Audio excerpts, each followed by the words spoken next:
Champions trophy के लिए तमाम टीमों ने अपने स्क्वाड्स का ऐलान कर दिया है, मां सिवाय पाकिस्तान क्रिकेट बोर्ड, क्योंकि पाकिस्तान क्रिकेट बोर्ड शायद इंतजार कर रहा है कि जो 11 फरवरी की डेडलाइन है उसके आने पर ही हम अपना ऐलान करेंगे। हालांकि ऐसा बहुत जल्द हो जाना चाहिए था, और सबसे ज्यादा जो पहले ऐलान होना चाहिए था वो होना चाहिए था पाकिस्तान क्रिकेट बोर्ड की तरफ से, क्योंकि आप देखो, आप पिछली 3 लगातार सीरीज वनडे की जीत कर आ रहे हो, और आप ऑस्ट्रेलिया को ऑस्ट्रेलिया में, साउथ अफ्रीका को साउथ अफ्रीका में, और फिर जिम्बाब्वे को भी सीरीज हरा कर आ रहे हैं।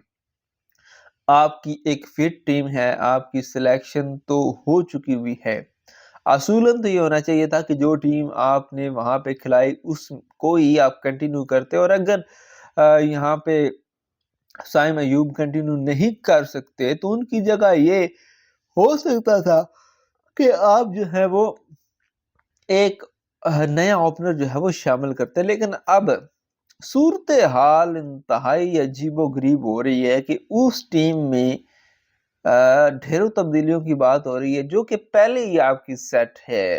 आप बड़ी बड़ी सीरीज जीत कर आए हुए हैं, और वो टीम जिसमें 5 से 6 ओपनर्स को आप सिलेक्ट करते हैं और नीचे के नंबरों पे आप खिलाते हैं, उसमें अब बात हो रही है कि बाबर आजम या मोहम्मद रिजवान जो हैं वो ओपन कर सकते हैं फखर जमान के साथ। मतलब क्या समझ ही नहीं आती आपको।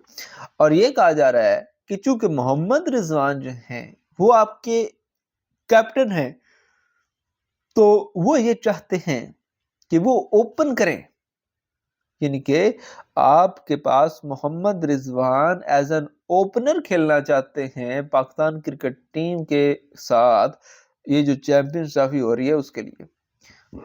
और इसका इजहार जो है उन्होंने मैनेजमेंट के साथ किया भी है कि मैं ओपनिंग करना चाहता हूँ।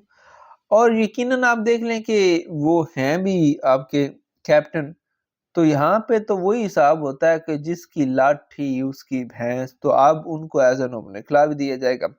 लेकिन बात यहाँ पे ये आती है कि अगर वो ओपन करेंगे तो मिडिल ऑर्डर में कौन खेलेगा? और वो जो आपके पास 5-6 ओपनर हर वक्त टीम में सिलेक्टेड होते हैं, उनका क्या कसूर है कि उनको आप ओपन नहीं करवाना चाह रहे? अजीबोगरीब सी बातें हो रही हैं यार। फिर ये चीज आ रही है कि अब इरफान न्याजी को बाहर करने की जो है वो बातें चल रही हैं, अब्दुल्ला शफीक को बाहर करने की बातें चल रही है, और फखर जमान किसकी जगह पर रहेंगे ये भी कंफर्म नहीं है। अब हसनैन को जो है वो बाहर करके कोई और बंदा लाने की बातें की जा रही है, तो एक अजीबोगरीब सी चीज आ रही है। अब इब्रार जो है वो बुरी तरह नाकाम रहे हैं, वेस्ट इंडीज के खिलाफ भी आप देख लें तो कोई अच्छी परफॉर्मेंस नहीं है उनकी वहां पे, जहाँ पे जो है एक कमाल की स्पिन विकेट थी, तो वहां पे वो कुछ नहीं खास कर सके।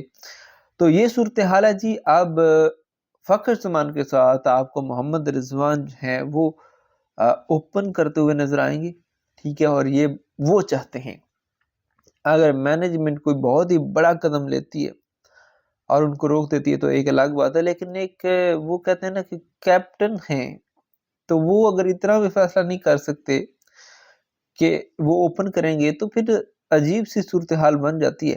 खैर, इस हवाले से जो भी फैसला होगा वो तो देखा जाएगा। सॉरी, आप अपनी राय का ज़रा कमेंट सेक्शन में लाजमी कीजिएगा, वीडियो को लाइक और शेयर कीजिएगा, चैनल को सब्सक्राइब कीजिएगा। खुदा हाफिज।